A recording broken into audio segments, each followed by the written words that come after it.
You're listening to Inside of You with Michael Rosenbaum. This is a very special episode. I don't say that often, do I? But I've been alone for months now, months on end. And, hey there, lonely boy. Yeah, it's been a lonely time. And I've been, as you know, bitching sometimes about like, Ryan, God, but I understand it's obviously social distancing. So I make fun, but kidding around because I know that Ryan can't be here. But today, Ryan is back. I've come back safely. And this is merch. Cheap promotion. I brought him back. Inside of You mask still available on the Inside of You online store, along with new mugs. Look at these babies. You gotta just boom. Those are pretty sweet. I don't. Right? Aren't they awesome? They're new colors, and nice. They're available autographed too. Oh wow. Yeah. I want to thank everybody out there for all the birthday wishes. I've said this before. I posted on Instagram, and holy shit, man! This guy felt loved. Honestly, I started reading them. I took like a couple hours to read them, and I teared up, and I was like, I get in my head. I get in like, who really likes you? Who really loves you? I mean, come on, you always feel like you're alone. And then you read these comments, and people took the time, and you're like, come on, man. Some people like you. And I think it's important to take that in and just say, hey, this is nice. This is good. And feel it and be grateful. And it was nice. You just brought over a gift. You brought some rum. I got a kiddie pool out back, and you got me some floaty for drinks, and you got me. I'm gonna be naked in a kiddie pool.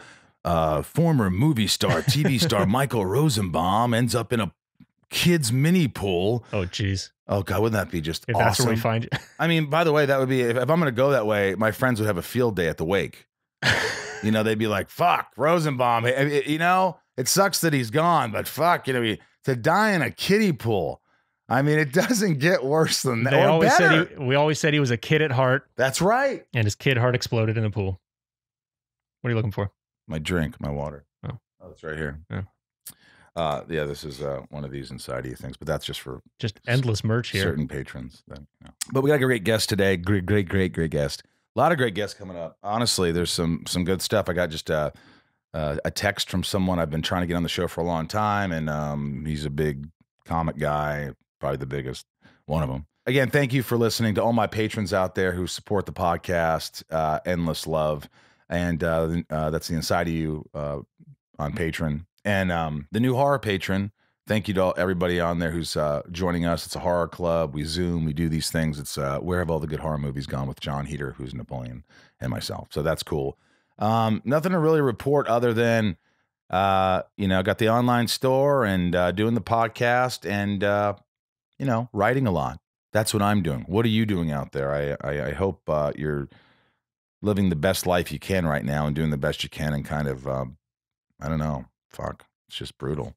But anyway, thanks for supporting the podcast, and make sure you follow us Inside of You at Inside of You Podcast on Instagram and Facebook, and at Inside of You Pod on Twitter, and I'm at the Michael Rosenbaum on Instagram. And subscribe, tell all your friends, do all that stuff. You know how it is. It really helps the show. And write a review, do whatever you want.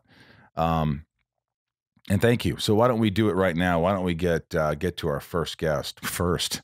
Well, you were sort of my first guest. It should, this could be the second guest. You're the preamble. Is that prologue? The prologue. I think it would be the prologue. Let's do this. This was a great interview. I'm not saying I was so great, but this was I had his wife on the show a couple months ago, Morena Baccarin, and I'll tell you, I read a lot about Ben McKenzie, and it said he's kind of private, shy, doesn't talk a lot. And I got some good stuff here, man. And I didn't feel like I was, interrogating the guy, Ryan, but it felt good. It felt like, he texted me after and said, hey, man, said some nice things. And he called me a great host. Whatever, man. It's cool. But it was fun. It was open. He got, I think, he talks about his anxiety and talks about having it was cool. So why don't we just fucking do it? Let's get inside of Ben McKenzie. It's my point of view. You're listening to Inside of You with Michael Rosenbaum.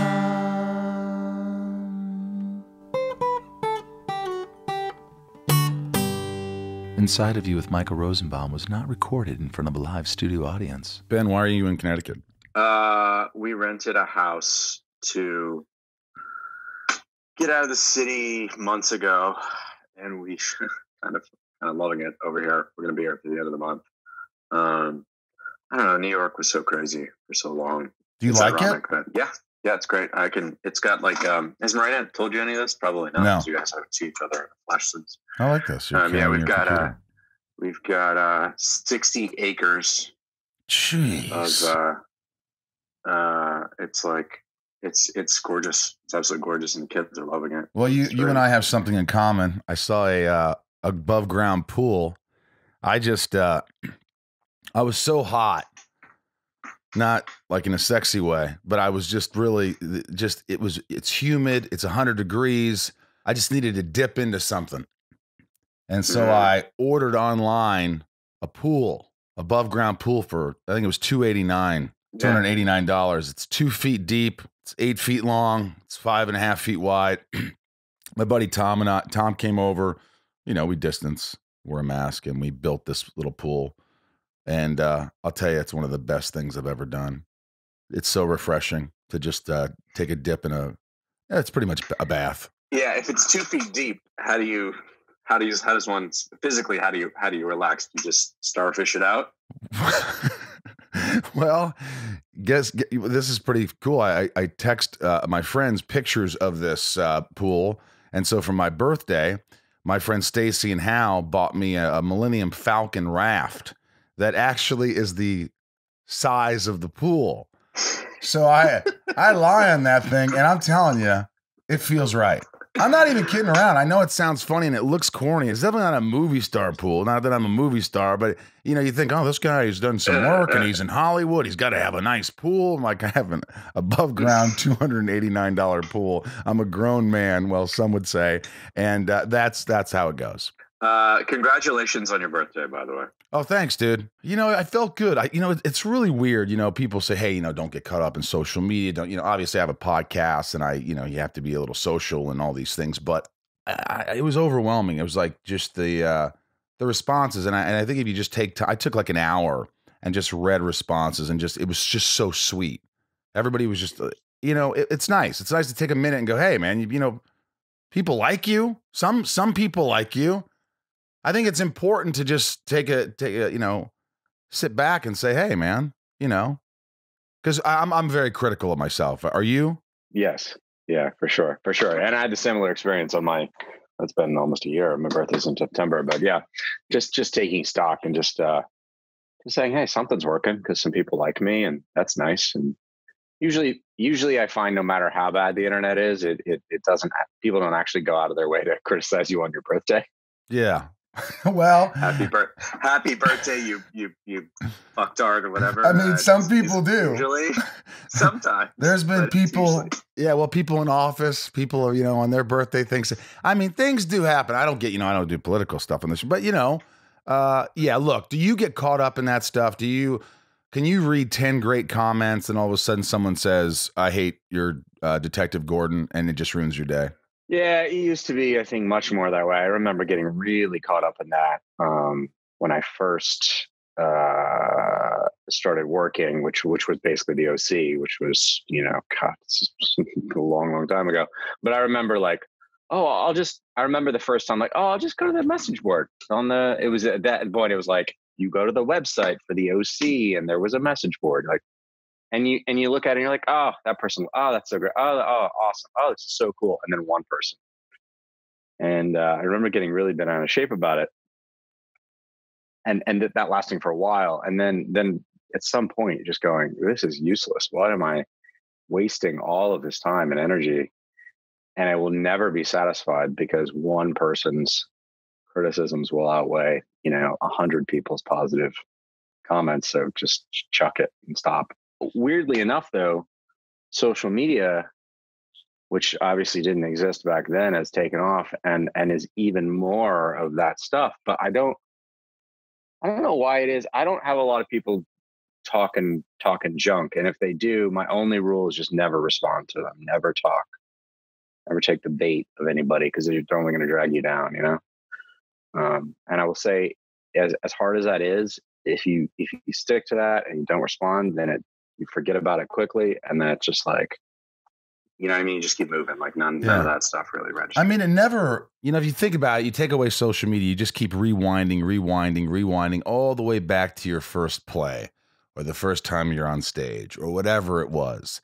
And it's still that, one of the other actors who you think is a good actor or somebody else. And like, people talk and we always care. We want people to like us. We want people to think we're good. We want them to validate us. And that's where it starts. And I think that especially if you don't have a good upbringing where it's like, hey, you're good enough, kid, and you're loved, that can really go nuts. And that social media stuff, then by the time you get there, you're completely fucked. And So, I mean, you had a good upbringing though, for the most part, no? Yeah, I did. And it was completely divorced of it wasn't Hollywood on any level. I grew up in Texas. Dad's a lawyer. My mom was, she's now a poet, but she at the time was like trying to run some charitable organizations. They were very, I think they raised us right, relatively speaking. Certainly wasn't anything where I don't think we felt overpraised or underpraised. I think we felt, sort of like treated like, as long as we were doing what we were supposed to be doing, broadly speaking, we were always loved. As long as we were doing what we're supposed to be doing, broadly speaking, we were encouraged to do it. But yeah, I because I've worked with obviously young people who, when I started the OC, I had already gone to college. I was the oldest of the cast members. And I think that was also helpful for me too, because then I had some perspective, Right. It was like I'd graduated high school, I graduated college, I had struggled in New York for a minute, I'd come to LA. So I was in my early or almost even mid 20s by the time the show started. A little old to be playing high school student, but whatever. Isn't that the story of TV? Look at Smallville. Yeah. I mean, good Lord. Welling is playing a high school freshman, and Jensen's the football coach who's got a relationship with Kristen Krug's character, Alana Lang. And it's just like, hey, these guys are grown men, really. And Beverly Hills 90210. I mean, that's just kind of the way it is. Totally. And I mean, it does bear some...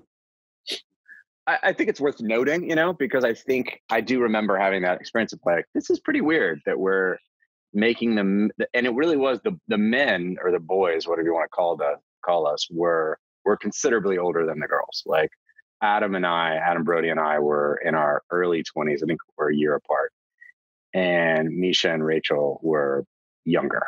And it was like, this is a weird thing that we're like perpetuating some weird stereotype of like what masculinity is supposed to look like and what femininity is supposed to look like. It's very strange. I mean, how much younger were they than you and Adam? I don't really remember. I mean, I remember Misha being very young, like 17 or 18 years old. Rachel, I don't remember. I want to say she's like maybe 4 years younger than me or something. Maybe she was 20. I was the only cast member who had been to college. I think Adam had done a semester or something and was like, screw this. I don't want to do this. I want to move to LA and become an actor. And he'd already done like a series, and he had the most, I think Misha had credits and he had the second most credits. But I was the only one who'd actually like gone to college, gotten a degree. And not that LA could have cared at all about that. No one cares about it. But for your growth, though, that was important. Perspective, that I had perspective of, this is cool. This is weird. It's weird that we're on a television show that you happen to get on a television show that happened to take off and is pushing you out there. The marketing campaign has taken over and is pushing you out in a certain way. That's a weird experience. It was helpful for me to have some perspective to say, this is strange. It's okay to feel strange. It's okay to like notice that. Because I think otherwise you can get caught up in it and it can be some weird, never ending quest for validation or something that like, because inevitably, however hot you're burning at the moment, you're never going to stay that hot. Right. Like, you know what I mean? The show lasts I think that one Smallville lasted forever. The OC lasted 4 years. It's like, it was hot and you have to be able to ride that out. You have to be able to like make sense of your life when the lights are not on. Oh yeah. Or you're you're gonna make yourself miserable. What was Small? We've actually never talked about this. What was Smallville like in terms? I'm sure you've answered this question a million times. We were lucky. We were lucky with all this stuff because we were filming in Vancouver. We were away from everything. Social media hadn't hit yet, so we were like, we didn't realize how big we were, and that was a good thing. And you know, I had done some things, but I wasn't famous. You know, oh, somebody goes, oh, you were on that show, Zoe, Dick, John, Jake, and George, or something, and I'm like, oh yeah, or they, you know, think I was on another show, and they sort of recognized, but I wasn't. But and then when that show hit, I mean, I stuck out like a sore. I'm playing Lex Luthor. I'm bald, so yeah. I mean, it was, but we were away. We were in Vancouver and constantly working, and so when I came back, I would notice some things like, oh, this is. And I remember, by the way, you know, I was the oldest one in the cast besides the parents. So, you know, out of all the kids, I was 26, 27 when I got Smallville. And I mean, yeah, my life changed. But thank God I wasn't Tom's age 5 years earlier, or Kristen, who was 18, or because I might have gone off the rails. I just like, you know, holy shit, I'm famous. And I would have. I mean, there were times when I think I went off the rails just in general. I didn't have a good head on my shoulder, even though I never did anything really bad. I always knew this isn't the right thing to do. I'm not doing that. But, you know, I still would get in trouble, like in terms of like, I would do, you know, I did a little drugs probably. I'm like questioning what I just said. Yeah, exactly. Yeah. I did drugs probably, no, right? Yeah, sure. Did I do drugs, Ben?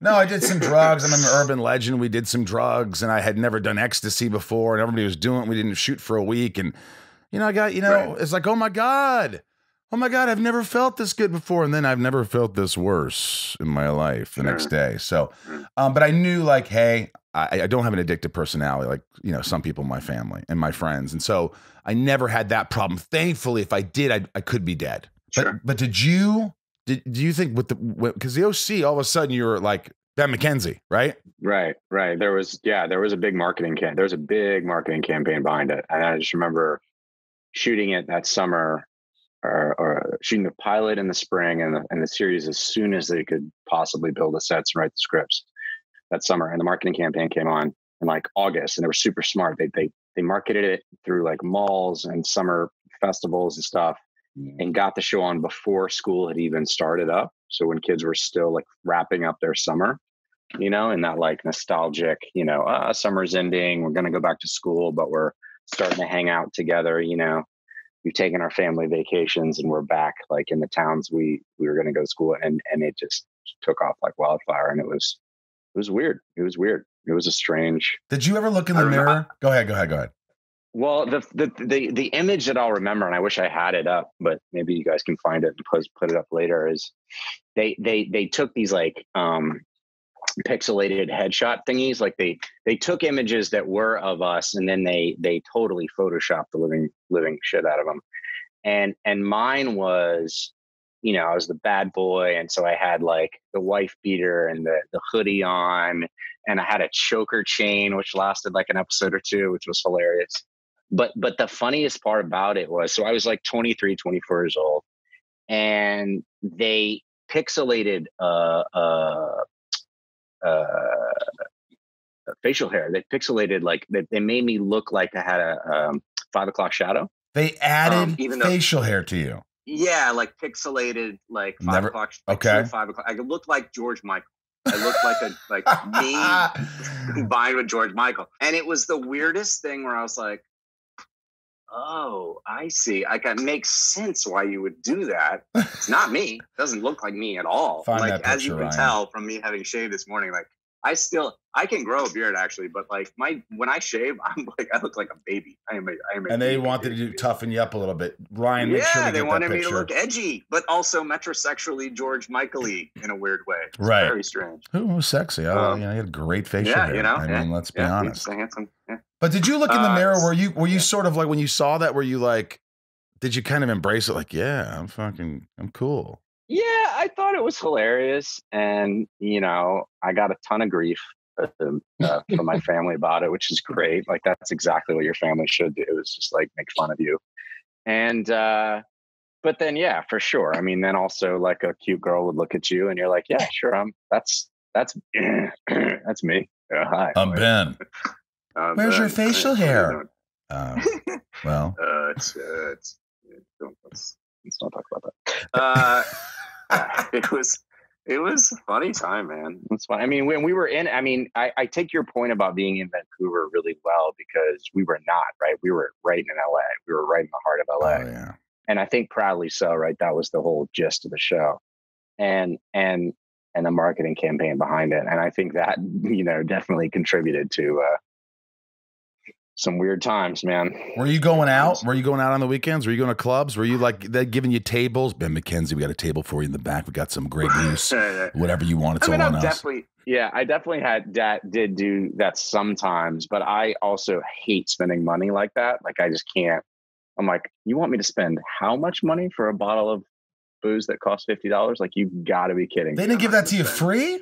Come on, Ben. No, so that's the thing, is like, you would always do that thing of like, well, what are we talking about? So I just remember being the Midwestern or Southern or whatever Texas boy in me was like, I'm not going to popping bottles at club. Like, it's not, I'll freeload a little bit, but I'm not gonna. I do like free things. I'm not gonna lie, but did you ever have?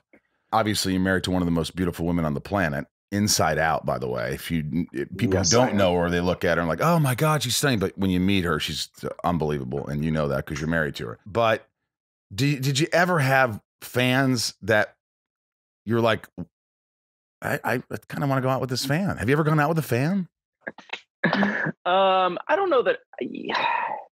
It's so interesting. It's such an interesting time in your 20s when I think no one really knows who they are. We're all trying to like latch on to, and even outside of the celebrity-dom and the entertainment industry, like your average 20-year-old or 20-something-year-old is trying to figure out who they are. And so you combine, you're trying to figure yourself out.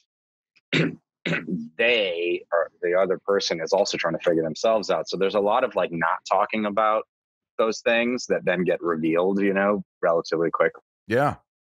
You're like, oh, you're a fan. I didn't realize that was the way that, okay, all right, fair enough. Like this is, I think that dynamic is not sustainable, right? Because then it gets it's not it's not a level playing field. There are all these assumptions that are being made on behalf of whoever you might be spending time with that are not usually borne out by the truth. The main assumption being that you're cool somehow, that you're somehow like they think you're cool, and you're always like, I'm not as cool, and you're going to see that.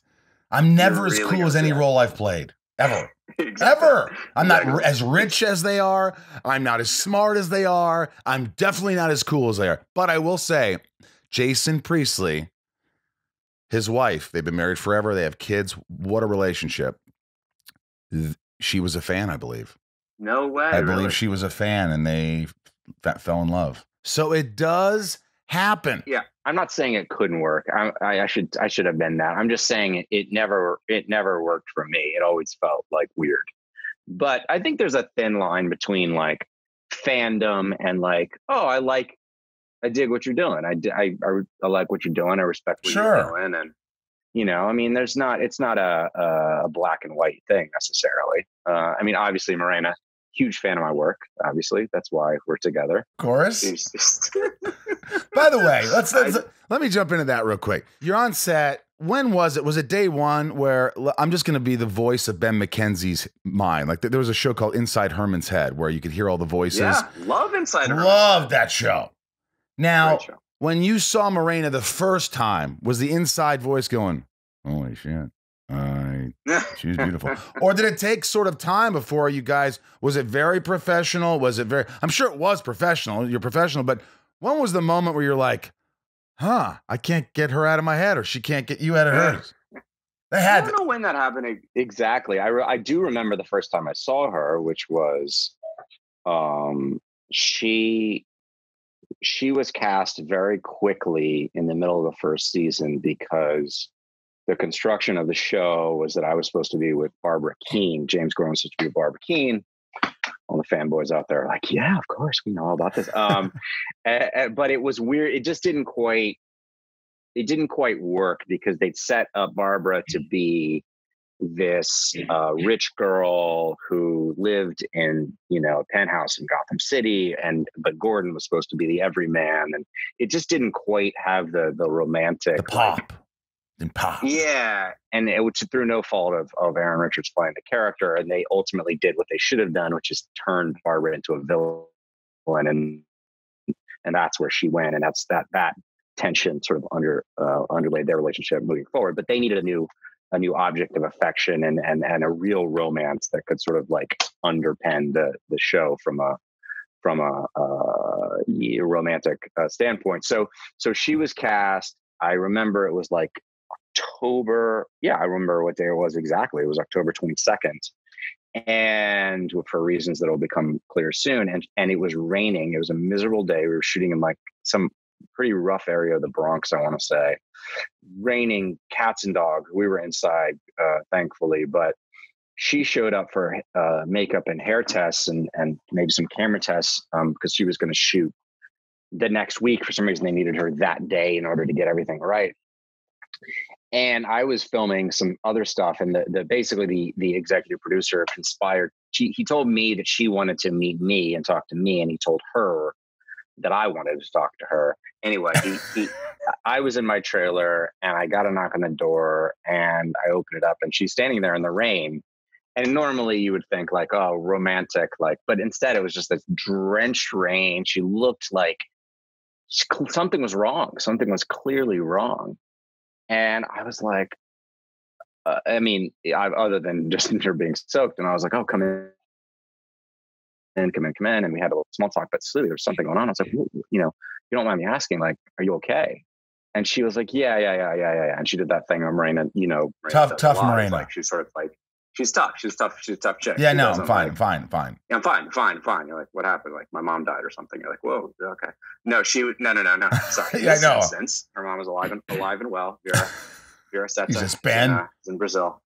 She goes, yeah, no, it's my son's birthday today. And I was like, oh my God, that you flew out on your son's birthday. Oh my God. Yeah. They're like, they needed me today. And I was like, oh man, I'm so sorry. How old is he? And I'm thinking, I'm like assuming he's like of a certain age. And even though she's very young, I'm like, he's one. I was like, I'm sorry, you missed your son's first birthday because you had to be here? Why did you say that, Ben? But you're rubbing it. No, I know. No, not accusatorily. Like, I can't believe they made you do that. No offense. Like, of course. I mean, Warner Brothers, God love you. Like, seriously, you couldn't let her have a day? And she's clearly heartbroken by it. And she went back to, she flew out that night to go back to be with him for his party. But it was this like very human moment. It was just a very human moment. So that's how it started. Nothing started, but it started with, she's a human being. I'm a human being. She is actually in deep discomfort, but sucking it up to do a job, which I thought was like, both sort of tragic, but also commendable, right? Like she's doing what she has to do to do her thing. So yeah, that's how it started. I don't remember the exact ins and outs of the rest of it. I mean, you had never been married before. No. I mean, have you lived with women before? Mm-mm. So not only have you not lived with women, a woman, yes. Never been married. So this is all brand new. Boom. You eventually move in together. You have a kid and you get married. I mean, this is life changing. How old are you? Let's see. I guess I would have been about 35, I guess. 35 years old. Were you ready for this, or were you thinking? Were you trying to act confident, going, "Yeah, this is gonna be great. I'm so ready," and then at night you're just having anxiety? Oh yeah. I mean, I think there are all different kinds of guys, but there's certainly I don't know if you can relate to this. Probably, I'm sure not. But you get to you get to a certain age, and you're like, dating is super fun when you're in your 20s, and in your 30s can be cool, but it can also start to be a real drag at a certain point. Kill me now. Yeah, seriously, dude. Come on. Yeah, go on. I'm here. I'm listening and I'm absorbing. You're listening. Yeah. And I was definitely in that category by the time I met her, where I was like, all right, don't really feel like I have a lot of energy here to like try and find the one after. I mean, I was in LA for 13 years prior to being in New York, and I found dating in LA really challenging. Not that I didn't meet some wonderful women and form some great relationships, but difficult climate I felt to date in. And New York, I was working so hard. It was that first year of the show, and as the lead of the show, like I was shooting every day, and so I had no time to do it. But behind that, I was definitely ready, in the sense that I was sick and tired of not having anyone to share this stuff with. Like I was like, you climb a hill, and then you climb another hill and another hill, and you're getting up on these higher and higher hills, and you're looking around. There's no one to like, hey, this is cool. I'm on top of look at where look at where I got to. Right, and there's no one there, and you're like, oh, this is kind of lonely actually. Was how my experience anyway. No, it's an amazing thing. I just think, and by the way, working together, have you in your past, like it's got to be different. I mean, have you dated a lot of actresses, or do you feel like, this is like, it's nice to date someone who's out actually making money too? Right. Yeah, exactly. Yeah. I definitely had dated actresses. I dated non-actors. I think at the time I'd basically given up, in terms of like trying to find someone serious, and I just wasn't really trying very hard. And I think if you had told me, prior to meeting her, like, oh, you should be with an actor, I would have said, I think I probably shouldn't. I think that would probably a bad idea. But you know what I mean, for all the reasons that we can go into, and most of them are self-explanatory, yeah. But with Morena, I felt like, it's someone who stands on her own 2 feet, who provides for herself, but is also not easily threatened, is not easily like, there's a lot of things that go into 2 actors being together. And I remember somebody saying this to me a long time ago, that 2 actors' careers are never moving at the same speed in the same direction at the same time. Like our careers are always on these like crazy roller coastery things. Right. And so then you have 2 of them, and it's like this, and so that you got to find, if you're going to do it with somebody else who happens to be in the same line of work, you've got to find someone who's like self-confident enough to not get angry when you're getting too big, or take it personally when you get sensitive about that. You know what I mean? Like we both have to have. Yeah, that can't be. That's got to be real difficult, because you're going to do a new project, and then she's maybe not working, which is, by the way, it's back and forth. Or she's doing the movie that just came out with Gerard Butler, and maybe you're not. So there's this ebb and flow and this kind of up and down thing. And then, well, I'm watching the kids. I'm tired. And there's a sort of, there has to be an open dialogue. And I assume, because I don't know what the fuck I'm talking about, Ben, because look at me, I'm 48 for God's sakes, and I have no one. I don't even have a fucking engineer in this room working with me. Ryan, damn it. Look, man, there's days in which I envy your life. But you're right that there's this constant, it's a partnership, right? On a certain level, I don't find that unromantic to call it that. I think that's sort of like part of like the main thing it becomes as you get older, is you just, and we're not that we're super old yet, but like even in a few years that we've been together or married, you just like, you are constantly in the process of figuring out day to day how it's going to go, who's going to take care of the kids, who's going to get this thing done in our shared life while also having time for your own thing. And it's like, it's full on, College your did you right, boy. What's that? College done you right, boy. But I look at you, Ben, and I say this to certain guests because I'm like, wow, it just seems like you have your shit together. Have you ever dealt with anxiety or depression or things like that? Yeah. Oh, definitely. I get, and Marina will attest to it, like I get major anxiety. I have depression runs in my family, to a serious degree. And I suffer from it at times. I try not to take medication. I don't find medication like the the antidepressants super helpful. I'm very wary of them. But yeah, I think it's very difficult to kind of what you're saying, right? Is like the very things that make you dynamic on screen, that make you desirous of more jobs and more experiences where you can do different things with sort of your talents. I mean this in the generic you, not you specifically. Proverbial. Are the things that also make you anxiety ridden and depressed at times, and you know what I mean, and it's impossible to separate those two things, and you question whether you would even want to if you could, right? Because if you could take that part out, maybe you wouldn't. Maybe you'd be boring as sin on screen. Maybe you would be a really bad actor. That's true. What do you do? Because a lot of my guests, I think this show's become what it is because I think it's become something else that I didn't anticipate, which was more about talking to human beings, talking and seeing what makes each other tick, but also how we face adversity, what we do in certain situations, and everybody's different. So what you say you do to help maybe control your anxiety without, as you say, medication might help someone out there who goes, all right, I don't want to take medication. What does Ben do? Maybe I'll try that. So what is it you do that maybe keeps things in check sometimes? Yeah. And I should say, I have a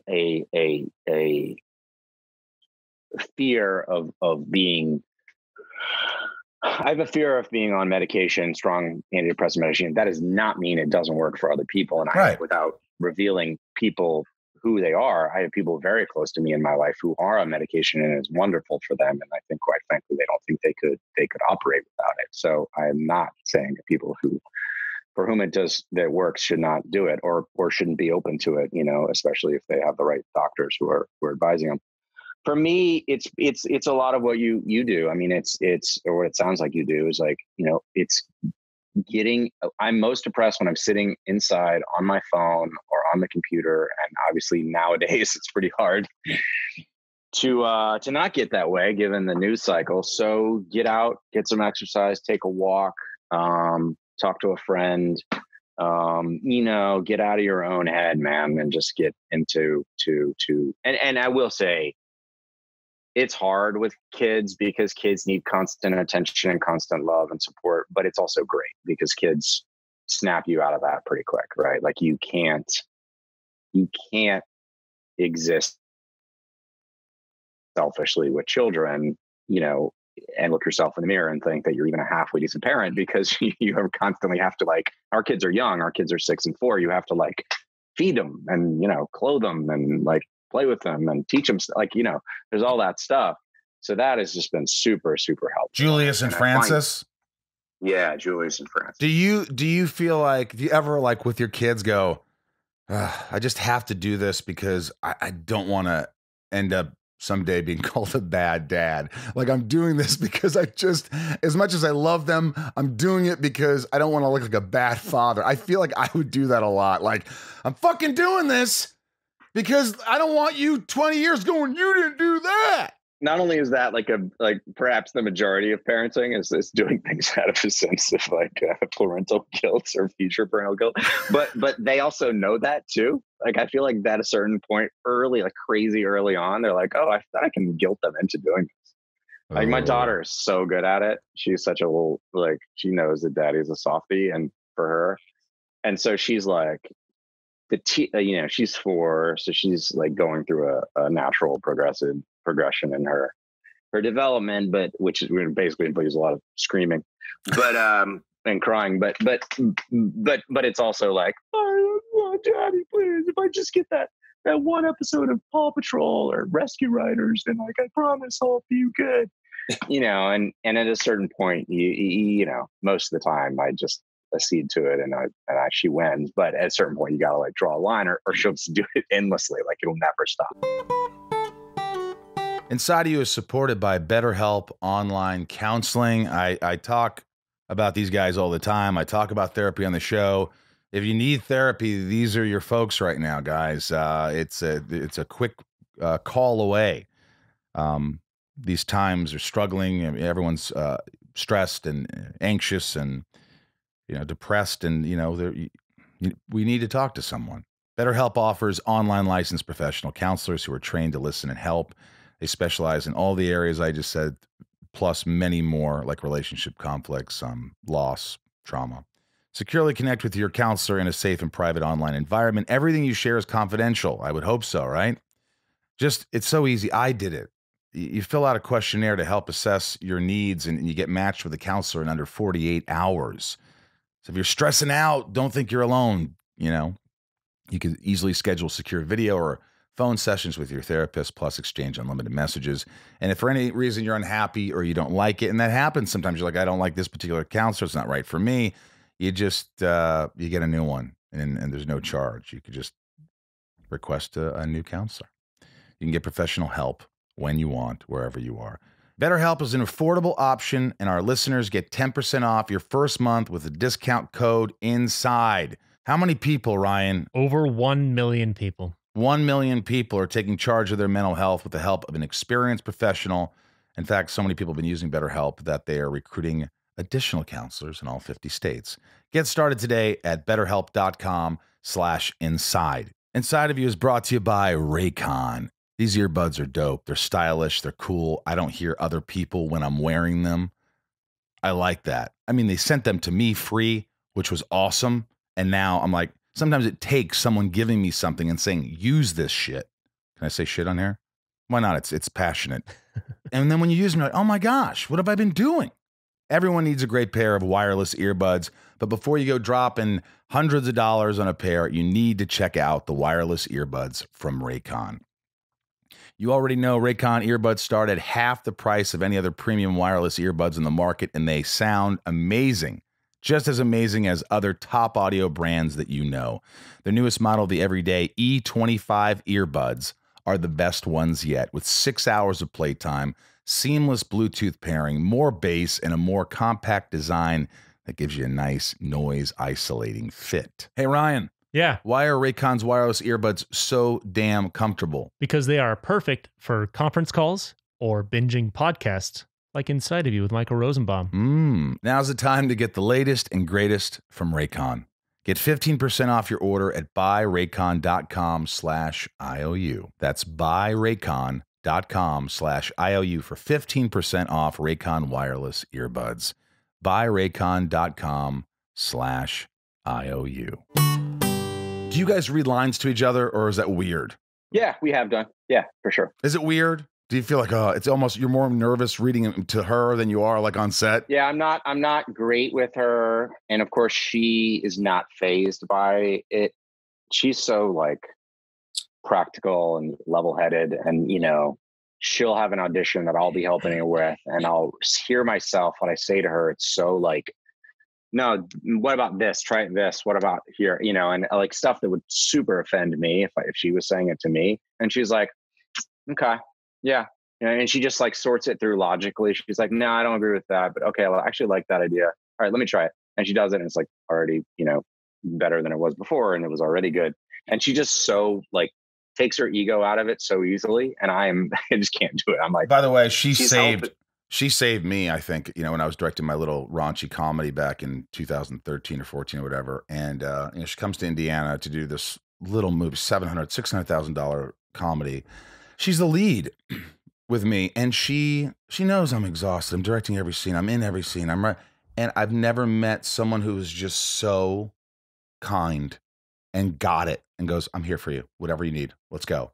Yeah. This is awesome. I saw an interview with you, and you talked about getting the role of Detective Gordon. And what made me think of this interview was when I got Lex Luthor, people asked me the questions like, did you watch Gene Hackman? Did you do the research? What did you do? And I thought, this is kind of like, I know that you were playing him younger though, like before, right? It's the earlier years. Yeah. So were you putting a lot of stress on yourself because you knew the fan base was so huge? And well, sure, for sure. But that's like such a like vague pressure to put on yourself. Like, don't fuck this up. How, what's the specific thing? You know what I mean? And so the way I work is you definitely stress out about it. You definitely like just freak out. And then you go, okay, well, so that's probably undergirding everything for like multiple seasons. So it's certainly the first season, but then you go, all right, well, how do I channel this into something mildly productive? And then you go, it's actually a great scenario. And I will say, my conversations with Bruno Heller, who created Gotham, who sort of, so the way this happened is the year prior to Gotham, Bruno and I did a pilot for CBS, which never got picked up. It was me and Mandy Moore, actually. Oh, she's so sweet. She's awesome. She's a doll. And we hit it off, Bruno and I. The pilot didn't go, but I was under a deal at Warner Brothers after that. And unbeknownst to me, Bruno was writing Gotham and they had sold it. And he called me, the following, like January or February the following year, and was like, hey, I wrote this part, with you in mind, like, take a look at it. And I was like, that's cool. Like, that's, no one's ever written a part for me ever or since. Perhaps more telling. But like, so I read it and I was like, wow, yeah, this is, it was hard to argue against how cool the idea is. So much so that and I don't want to get ahead of ourselves, you might even do the same idea again if you wanted to do a cop show set in Gotham City. You could do it again even after you've done Gotham. Do you know about this? No. Yeah. Okay. So what was cool about it was Bruno talked to me about how, in some senses, you sort of are free of doing some, Commissioner Gordon copy, whether you're copying Oldman or whomever, because you're just seeing him in a completely different chapter of their lives. I mean, you're seeing a rookie police detective, Jim Gordon. So he's in his late 20s, maybe, even though I was in my mid 30s. Well, people saying, well, where's this English accent? Wasn't he like Gary Oldman? Look, I'm the No, it's funny. Well, what's funny is that Bruno and Danny Cannon, who directed the pilot, was our other main EP besides John Stephen, both English. Like, so they both talk actually like Gary. And I think Danny even knows Gary and like used to play soccer with him. And I mean, it just felt like, look, we're doing something completely different. And quite frankly, I mean, as good as Gary Oldman is, and he is pretty phenomenally talented and successful, what he was doing in the movies is so different than the role that Gordon needs to play in the series, because Gordon in the series is the focus of the show and needs to play that, in my opinion, always felt like, and this was definitely, I think, what I think Bruno would agree, is like, needed to be a little bit of that everyman, needed to have a little bit of that, kind of chip on his shoulder, young guy in a big bad world, not beaten down yet. To have somewhere to go. You have an arc. To have somewhere to go. Yeah.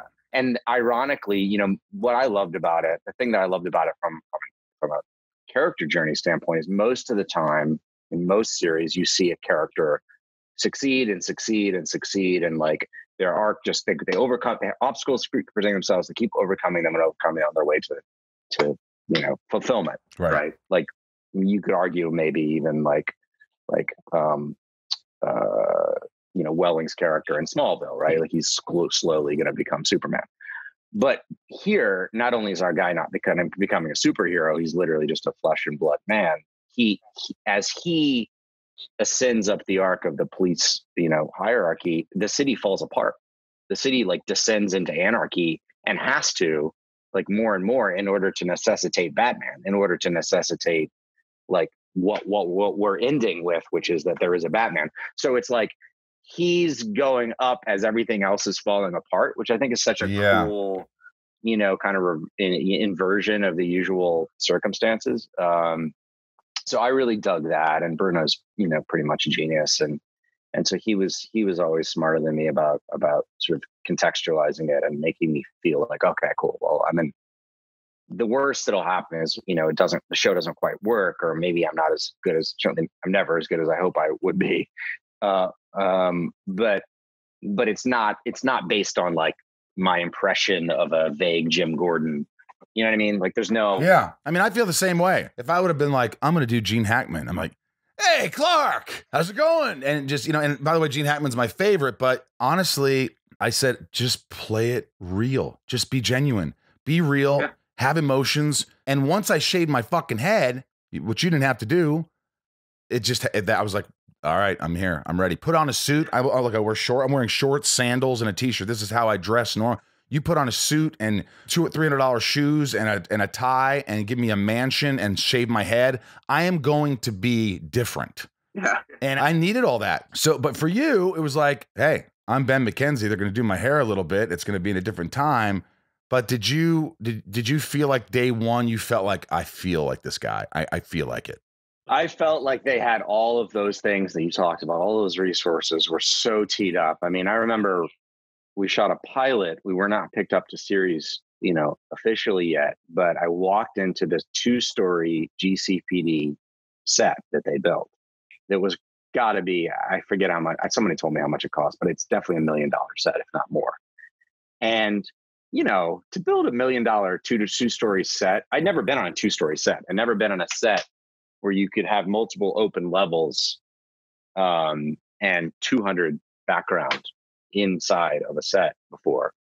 And I remember showing up, and thankfully they walked me through, I got to see it before I had to film there, and going, okay, all right, got it. I know it makes you're gonna have all the toys behind you. Like, you're gonna have all the setting's gonna be there. You're gonna have the clothes. You're gonna have the manpower, so to speak, to like support the fact that you are supposed to be a leader of men.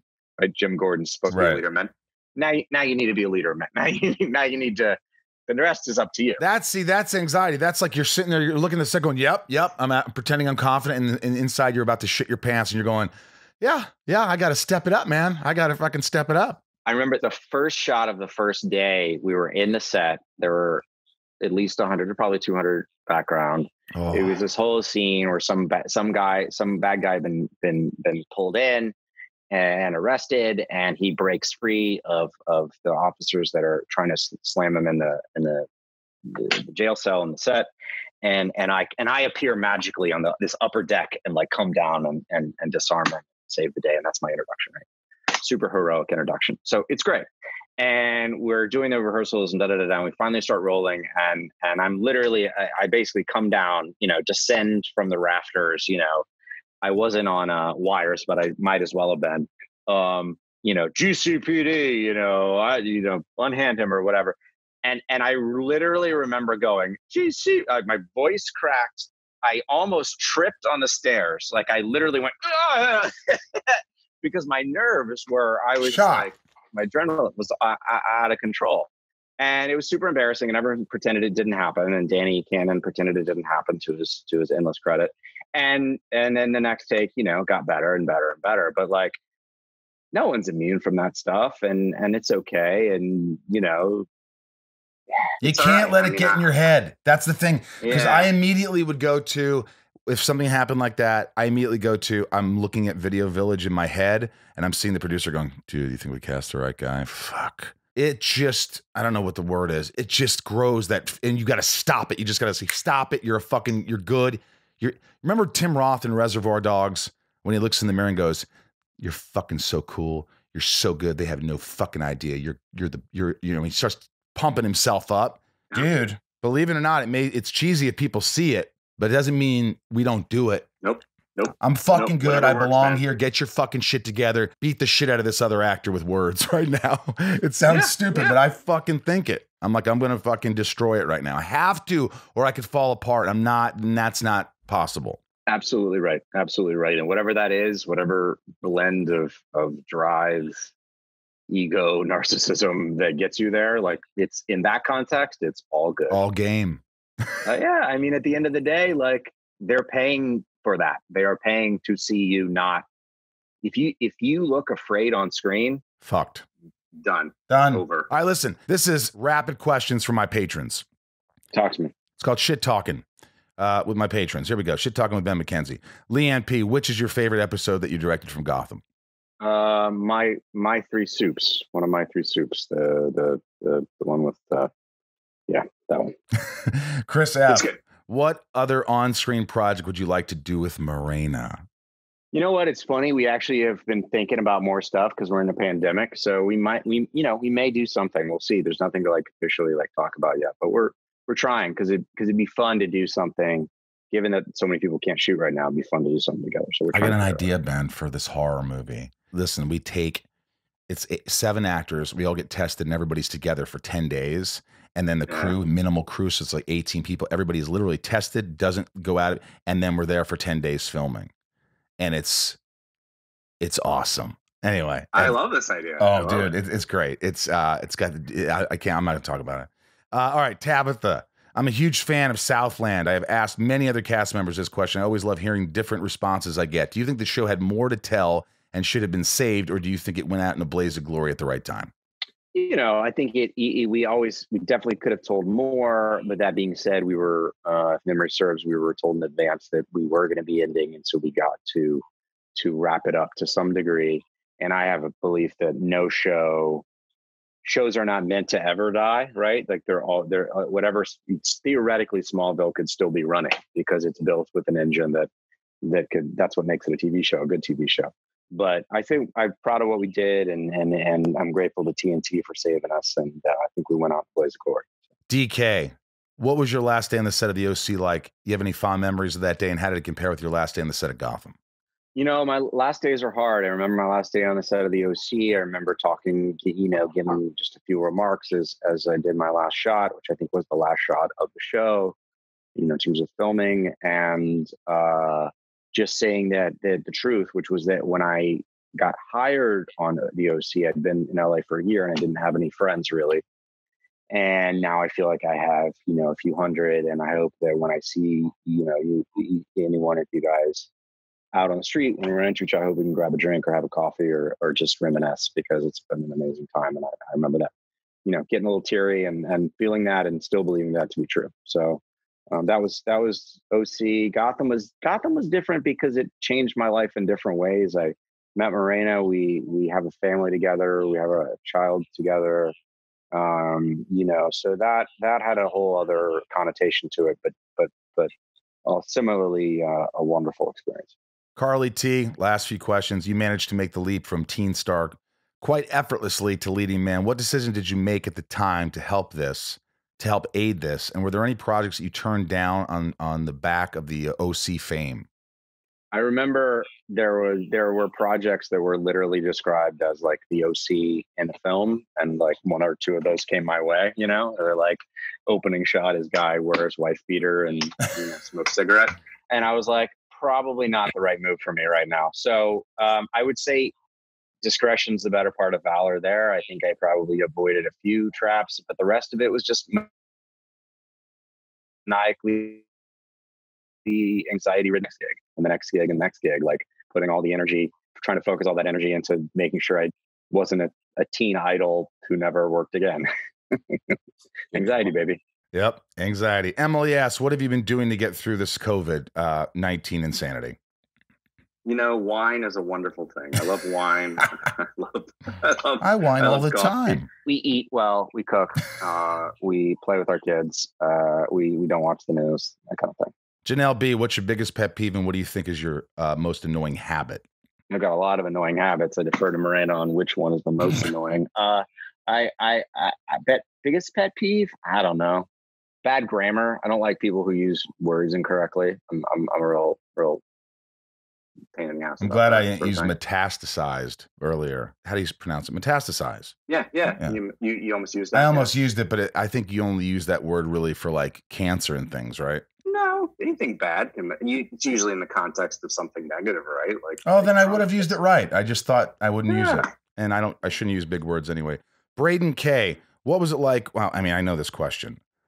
I read an interview about the motorcycle and all that stuff. We don't have to get into it. You guys can go look that up. But about the motorcycle, they made you learn how to ride a motorcycle. Then it was a different motorcycle. It was too big and all that shit. But Braden K, what was like working with Al Pacino? I mean, the first time you acted with him, you have words. I mean, can you not get it out of your head that you're acting with Al Pacino? Yeah, no, it was amazing. I mean, my body just left, my soul left my body and was like peering down over me, just going like, this is amazing. Yeah, no, Al was always great to me, and just a pro. And did you take a picture with him? Did you get a picture with him? don't know if I ever did, actually. You're not like that, are you? I'm like that. You're not like that. I should be. Morena's always be like, take a fucking picture. That's what I do. Everybody makes fun of me. As you can see, if you ever come to my house, you'll see all the posters autographed. In fact, I have right there, Gary Oldman signed my Dracula poster, and he signed it. Oh, really? To Michael. I have crossed oceans of time to find. Wait, how did you get that? Did you run into him? I've met him a couple times, and through a close friend, I can't say it's someone who's could be my person who cuts my hair or something. I finally just, and there was a couple times where I walked in and I saw Gary's right before me getting his hair cut, and there's nobody in there. So I went and got a pizza and brought a pizza to Gary. He's like, oh, you don't have to do this, man. And he's just so nice. And like, so then I got that sign and he was cool about it. So anyway. That's awesome. That's great. Last question, little Lisa. Who did you have the most fun working with on Gotham besides Morena? I added that. That cast was so great. I loved working with Robin Taylor, who's like the sweetest guy in the world. Corey Michael Smith is just one talented MF. I loved working with him. Cameron Monaghan's brilliant, a brilliant young actor. He's going to do some great stuff. Yeah, it's really hard to pick. And then obviously, I mean, Donal Logue's my partner on the show, and just like a partner, in life, in the sense that he's just a good egg man, and you could sit around. He's has great stories and an incredible life, and we could talk about anything. We could talk about anything and talk about things for hours and hours and hours and never feel like we ran out of conversation. So that's great. You should have married him. You know what? I tried. Just wasn't into it. Yeah. Dude, this has been awesome. By the way, you also voiced the Batman, the Year One, it was called, right? You voiced Batman. You worked with Andrea Romano many, many moons ago. Yes, I love Andrea. She told me, I was just talking to her the other day, and she's like, oh, you tell Ben McKenzie. I don't know if he'll remember, but he was the first voice of Batman, or he voiced Batman, yeah. I absolutely remember her. I love her. Give her my best. Are you guys working on something right now? Are you doing some or are you just friends? We're friends, and she's also helping me get some guests. She knows so many people. She goes, oh, I'll get you him. She is the best. She's the best. She really is. I love her. Dude, I love this. I can't wait till we actually could hang out. But this was worth it. And I didn't know a lot about you other than I thought you were great, a great guy, great actor. I didn't know much more about you other than you always were really pleasant and cool. And I was like, it's always a little weird. And then within 5 seconds, I'm completely comfortable, and I feel like you opened up. And I read that you're private, but I really feel like you opened up. I hope I didn't slam you too hard, but you like. Not at all, man. And it's so nice to talk to you. Like, similarly, I've always been a fan of your work, and Marina speaks highly of you, and talks about making your movie very fondly, and she just loves you. And I'm thank you for having me on. And I hope that when this is all over, you can come by the house for a drink, or you can go out to dinner, and it'd be fun. Or make a horror movie. Who knows? Or make a horror movie. Hey, we're available. We'll talk. Hey, thanks for allowing me to be inside you, buddy. I love you. I appreciate you. I love you too, pal. Thanks for having me on. All right, that was fun. A great guest, man. That was fun. Just such a nice guy. I like nice people, but he opened up, and that's good. Ryan, you've been doing an exceptional job editing the shows. Thank you. Truly. I mean, I look at them and I'm like, it's professional. They're good interviews. They're fun. You hope people stick around. You hope people tell their friends. And you're doing a great job, and you make the show look great. So, I couldn't do this without you or Bryce, and I'm blessed. So thanks, dude. No problem. Yeah, I'm going to be doing some more Instagram lives. I haven't been doing them recently, but I'm going to do some, and trying to recruit some patrons. It's a great community. There's a girl, I just throw it out, a woman, Marissa, and her and this other amazing patron, little Lisa, they became really close friends from Patreon, for being on my Patreon. It's like I said, a community, and they're like best friends now. Like, she's going up to visit her, and it's just a cool thing. And I see the community, and we do these live YouTubes where I play some songs, and they recommend, they request certain songs, and I either suck at the songs but it's a lot of fun. It's a lot of fun. I really love Patreon. I never thought it would be this fun. So thank you again for all the support. I'm going to read off the top tier patrons right quickly. Here we go. Thank you all, top tier patrons, and to all the patrons in general.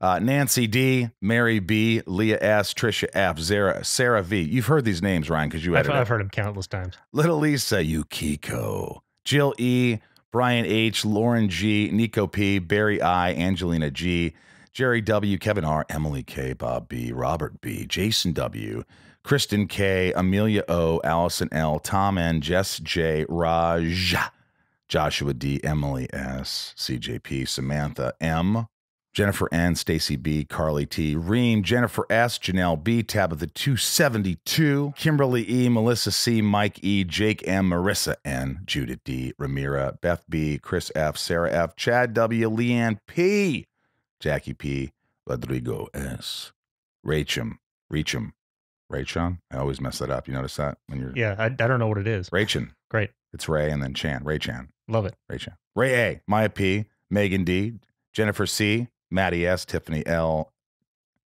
or is that an I? Straight line. Those eyes? Tiffany I. Kendrick F., Ashley E., Sigourney P., Tom P., Matt W., Belinda N., Benjamin R., Lisa J., and Kevin V. Those are your top tier patrons who thank you for all your love and support. Another great episode next week. I hope you tune in.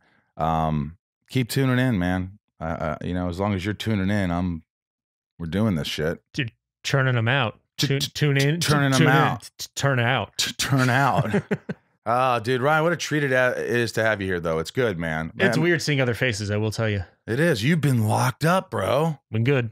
Going to keep being good because we kind of have to. That's for sure. Another shout out to my good buddy, Preston Christensen.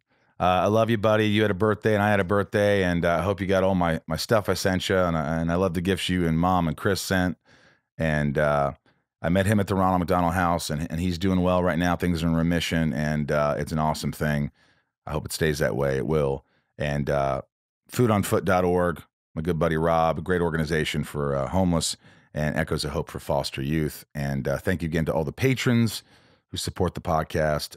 Join if you like. Either patron, Where Have All the Good Horror Movies Gone, and Inside of You podcast patron.